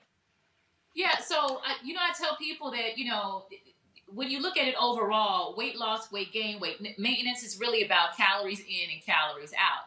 Right. And so I think the biggest mistake that people make when it comes to a treat meal, because ain't nothing wrong with a treat every now and then, is that they eat it during their sedentary hours. So inside of my program, we do strategic treat meals where, I tell the ladies in the program, enjoy your treat meals for breakfast or for lunch, because those are the hours that you're going to be more active. Every now and then, if you're going out on a dinner date, you can have a treat meal in the evening, but you can have pancakes with real syrup. You can have a sub. You can even have a slice of pizza.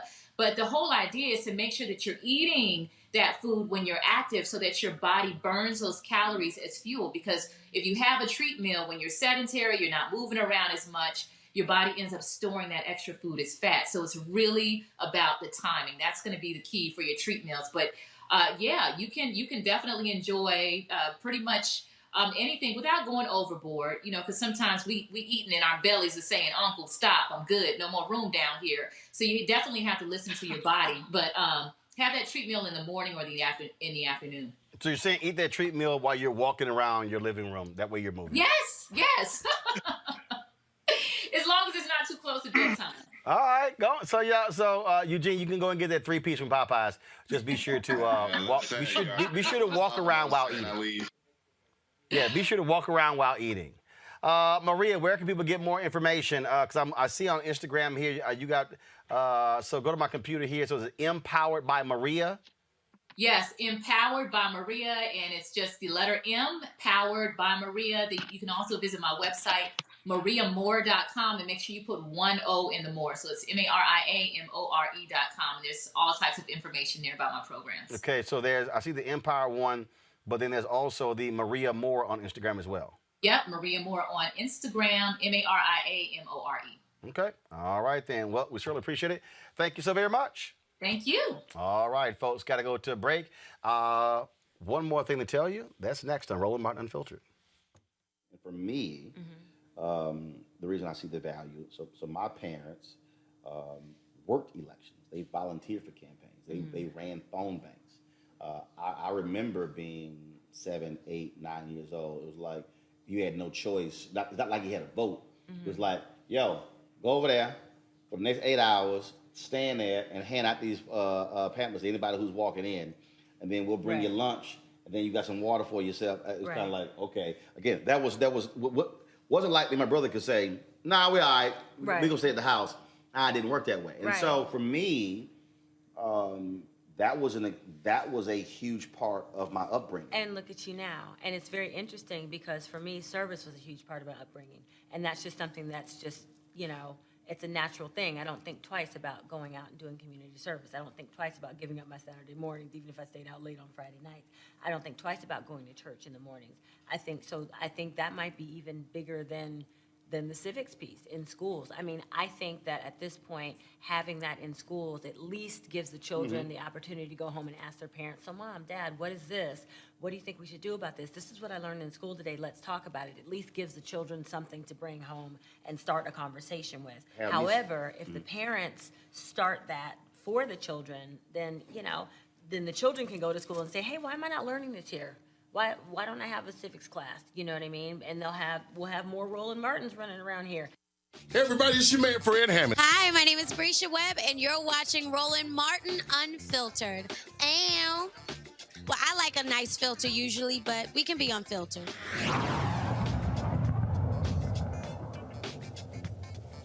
All right, folks, got some big news for you. I am returning to TV One. Okay, no. My show is staying right here. I am not. So I was there for 13 years. Of course, there when Jonathan Rogers had that initial meeting with Alfred Liggins before they even launched the network. So a couple months ago, Kathy Hughes reached out to me, of course, founder of Radio 1, now Urban 1, asking me to actually co-host with Erica Campbell, of course, the Urban 1 Honors. And so I agreed to do so. So on May 16th, it is going to air on TV 1 and Clio TV. Here is a snapshot. Black women are fierce, brilliant, courageous, dope. Black women are making a difference, making history, and changing the world.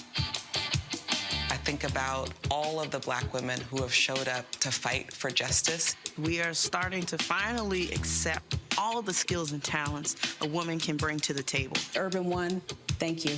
This one is so special. All right, folks, it's a huge night, of course, so all the honorees are women, and so it's going to be a fantastic show. Unbelievable artists performing, DeBrat, Leandria Johnson, of course, Avery Sunshine, and so it's going to be phenomenal. Trust me, y'all do not want to miss it. So again, it's going to take place on May 16th, 2001. Urban One Honors presents Women Leading the Change. Trust me, folks, it's going to be 2021, my bad, May 16th, 2021. It's going to be a phenomenal show. You don't want to miss it. They're going to have at 8 p.m. Eastern, their DMX Uncensored. And then, of course, Urban One Honors is going to air at 9 p.m. Eastern, so you do not want to miss it. And so I appreciate Captain Hughes asking me to come back to host it. I had a great time with Erica Campbell. We both of us were co-hosts, and so we had a lot of fun shooting the show, taping it in Atlanta, and so I think y'all are going to enjoy it. So I can't wait.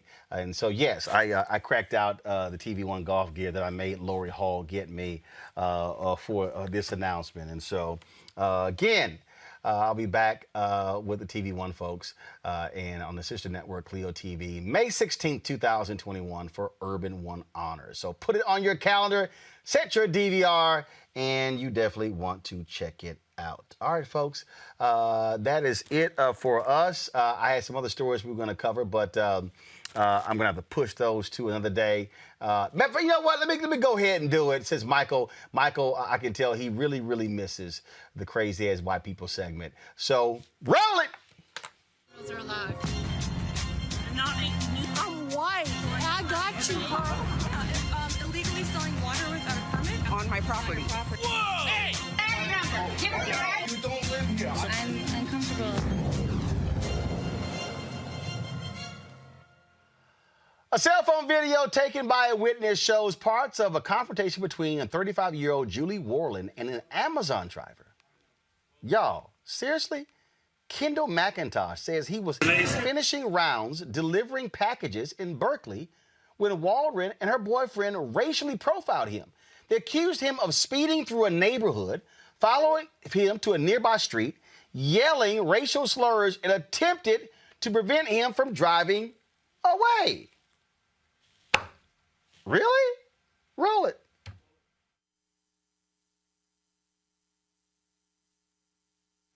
Y'all, it's crazy. Y'all, it's absolutely nuts. Big ass Amazon truck. They can't figure that out. Y'all, Warland faces charges of suspicion of false imprisonment, battery, using offensive words, and willfully threatening a person based on their appearance. Michael, it's a big ass Amazon truck. I have no